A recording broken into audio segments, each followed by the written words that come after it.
The Audie Murphy mystery finally solved, and it isn't good.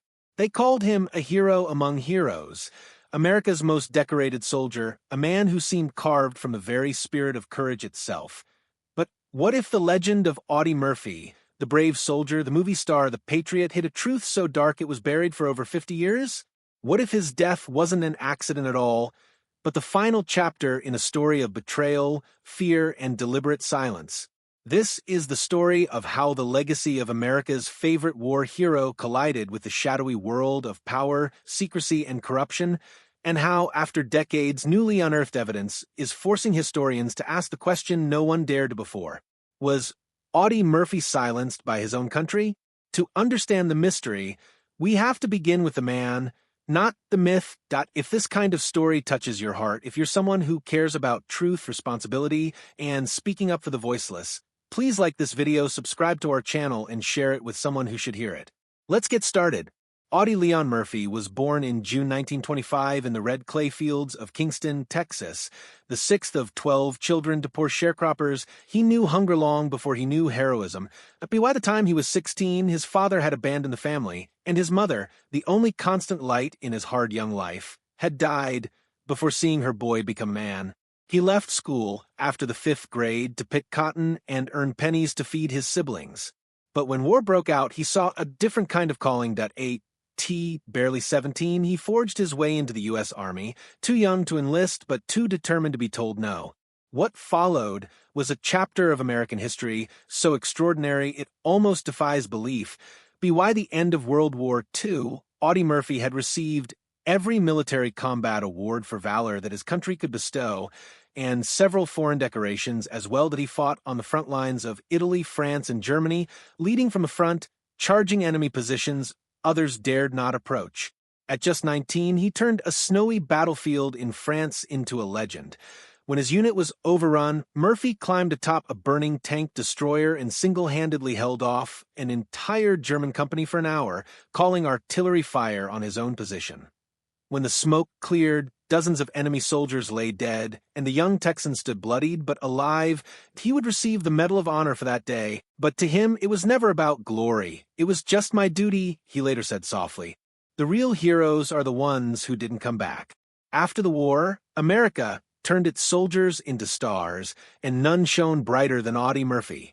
Hollywood quickly realized that the shy young veteran had what money couldn't buy: authenticity. He starred in over 40 films, most famously To Hell and Back, a dramatization of his own war experience that became one of Universal's highest-grossing films of the 1950s. To the public, he was the perfect symbol of American courage. But behind the camera lights, Audie Murphy fought a different kind of battle, one that no medal could protect him from. He suffered from what we now know as post-traumatic stress disorder, nightmares, insomnia, and sudden outbursts that left him tormented. In those years, the term PTSD didn't even exist. Veterans were told to man up and forget. But Murphy couldn't forget the sounds, the faces, the guilt of survival. Friends recalled that he slept with a loaded gun under his pillow. He once locked himself in a motel room for a week, chain-smoking and staring at the door, convinced someone was coming for him. Despite the torment, he spoke openly about the invisible wounds of war. Long before the world was ready to listen, he urged the government to support veterans suffering from trauma, demanding accountability from the Veterans Administration. But as he dug deeper into the VA's bureaucracy, he began uncovering things that shocked even him. By the late 1960s, Audie Murphy was no longer just a war hero or movie star. He was becoming a vocal critic of how the U.S. government treated its veterans. He had begun researching for a television project that would expose systemic neglect within the VA hospitals, mismanaged funds, falsified patient records, and experimental drug programs being conducted without proper consent. What started as a personal advocacy effort was turning into something much more dangerous. Murphy's notes, recovered later from his office, include scribbled phrases like controlled substances, covert trials, and vets as guinea pigs. He had scheduled meetings with journalists from the Washington Post and CBS News, meetings he would never attend. In early 1971, Murphy told his wife Pamela that he believed his phones were being tapped. "Every time I pick up the receiver," he reportedly said, "there's a click." He wasn't paranoid. Declassified FBI memos later confirmed that Murphy was under active surveillance that same year due to his associations with investigative journalists concerning Veterans Affairs.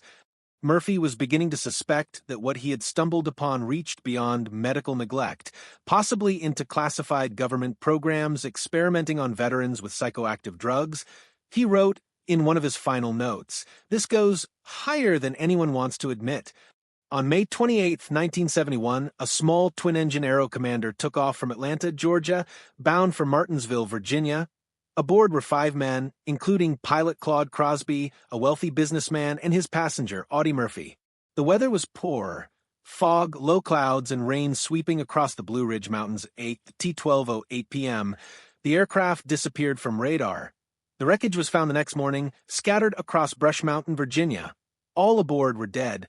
The official report blamed pilot error and poor weather conditions. But almost immediately, investigators and later independent researchers began noticing irregularities. For one, Crosby was a highly experienced pilot, with over 8,000 logged flight hours. Witnesses on the ground reported the plane flying unusually low and hearing a bursting sound moments before impact. More troubling, when the crash site was analyzed, several control cables and linkages in the tail section were missing or showed stress fractures inconsistent with impact forces. Years later, when crash photos resurfaced in a private archive, metallurgists noticed patterns of clean metal fatigue, suggesting deliberate pre-impact weakening rather than breakage from the crash. One veteran investigator summarized it bluntly: "This wasn't mechanical failure. It looked like sabotage." For decades, the mystery went cold. Then, between 2015 and 2020, a series of Freedom of Information Act releases began shedding new light. Among them was a June 3, 1971 memorandum from an internal federal task force titled Subject, Containment Protocol, Murphy. Although heavily redacted, the memo described a priority subject posing threat to national interest and recommended information control measures. Even more startling was a sworn affidavit from a retired intelligence operative filed in 2018, claiming that in the early 1970s he had been part of a containment operation involving a public figure with access to sensitive medical data through VA channels. He identified that figure as Audie Murphy. The operative claimed that Murphy had been gathering evidence linking VA medical experiments to Department of Defense contracts, programs eerily similar to what would later be exposed under MKUltra. When Murphy refused to back down, containment was allegedly authorized at the highest level. Historians reviewing the documents note that containment was a euphemism sometimes used for discrediting or neutralizing individuals who posed political or operational risks. Still, none of these documents directly prove murder, but they paint a chilling picture, one of surveillance, intimidation, and control. Pamela Murphy never believed her husband's death was simply bad luck. She spent years requesting documents, only to receive heavily redacted pages and form letter replies. When she died in 2010, their son Terry picked up the torch. In an interview, Terry recalled his father's last week alive. He told Mom he'd found something he shouldn't have, he said. He was scared, but not for himself, for us. Today, the Murphy family continues to request a full reinvestigation, armed with newly declassified files and forensic studies that contradict the original 1971 NTSB report. As Terry put it, "My father gave everything for this country. If he was betrayed by it, the least we can do is face the truth." In 2019, a team of independent crash experts used modern 3D modeling to reanalyze the wreckage photos and field data from Brush Mountain.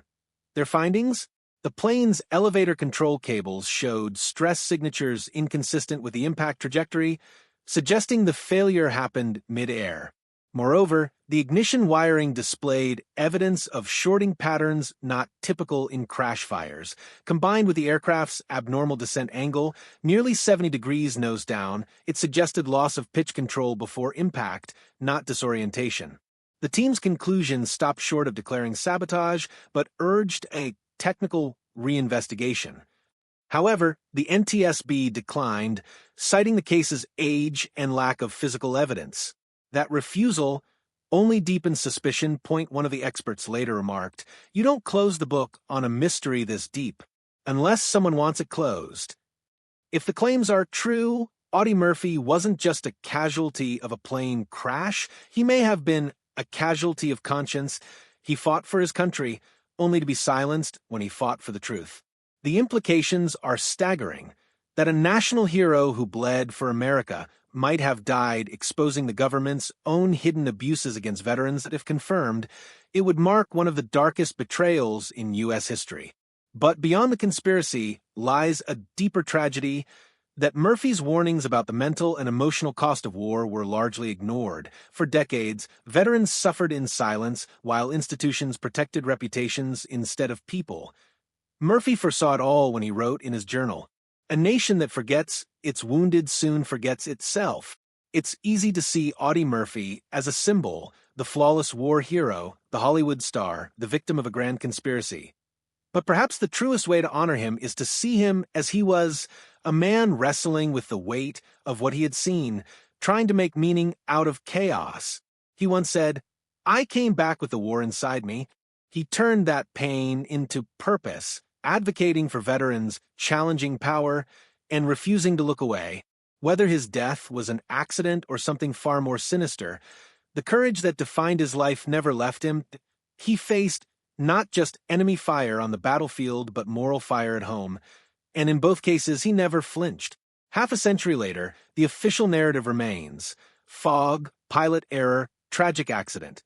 But thanks to modern analysis, declassified memos, and relentless family advocacy, the cracks in that story have widened.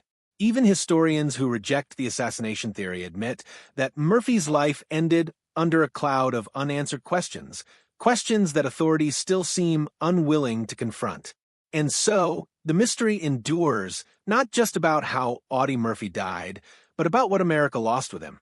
Because when truth itself becomes the casualty, heroes die twice, once in body and once in memory. Today, Murphy's grave at Arlington National Cemetery remains one of the most visited in the world. Visitors still leave flowers, medals, and handwritten notes. Most simply say thank you. But some, quietly tucked under the headstone, whisper another message: we know. Perhaps the greatest tribute we can offer isn't silence or speculation, but action, a willingness to confront whatever truth the files still hide. Murphy's own words echo across decades. Freedom is not the right to hide, but the courage to face what's real.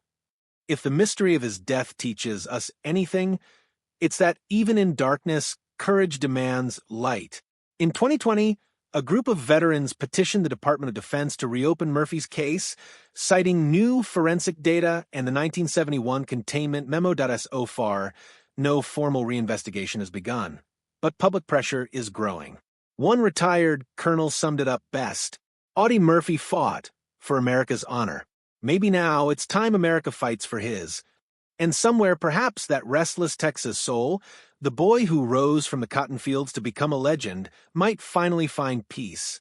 The truth about Audie Murphy may still be buried in redacted files and forgotten hillsides, but the questions he left behind keep echoing through history. How far will a nation go to protect its secrets, and how much courage does it take to confront them? Audie Murphy had that courage in war, in peace, and maybe even in death, and that is the part of his story that will never die.